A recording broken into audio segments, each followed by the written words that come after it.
হুজুর গজাল বলতে বলতে বলছে, ও নদী রে তুই ভাঙলি আমার ঘর। শোনেননি?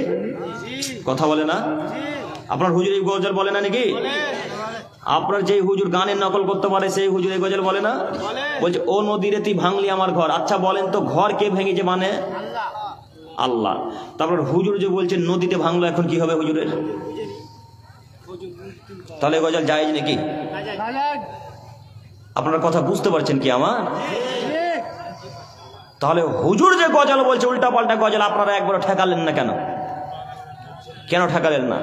কত বেদাতি বেদাতি গজল আছে আপনার হুজুর বলে এই আহলে হাদিসদের মঞ্চে, এই আহলুল হাদিসদের মঞ্চে বেদাতি বেদাতি গজল চলে। আপনারা খুব মনোযোগ সহকারে শ্রবণ করেন, কই বলতে পারলেন না একটু?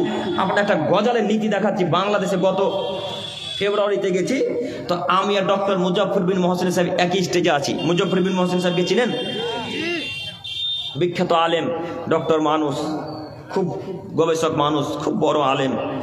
তো আমি আর উনি এক স্টেজে আছি, তো আমরা দুজনে পাশাপাশি বসে আছি। বক্তব্যটা ইউটিউব ফেসবুক আছে, দেখতে পাবেন। তো বক্তব্য তার আগে একটা মানুষ এসে বললেন একটা ছেলে গজল পরিবেশন করবে, একটা ছেলে গজল পরিবেশন করবে।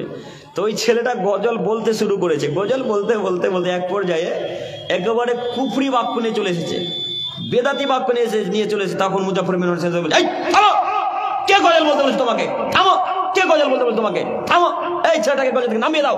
গজল বলছে, গজল ঢং নেই। এই গজল কে বলতে বলেছে? এ বাক্য কে বললেন বলেন তো? মুজফফর বিন মহসিন সাহেব। আমি নিজে উপস্থিত, এইভাবে তিনি চেয়ারে, আমি পাশে চেয়ারে বসে আছি। বাংলাদেশে গত ফেব্রুয়ারি ঘটনা বলছে। তার মানে গজলটাও হতে হবে রাসূলের পদ্ধতিতে, তাই না? তাহলে হইলে বলবেন। তারপরেও বলি গজল না বলাই ভালো, তারপরেও বলছি গজল না বলাই ভালো।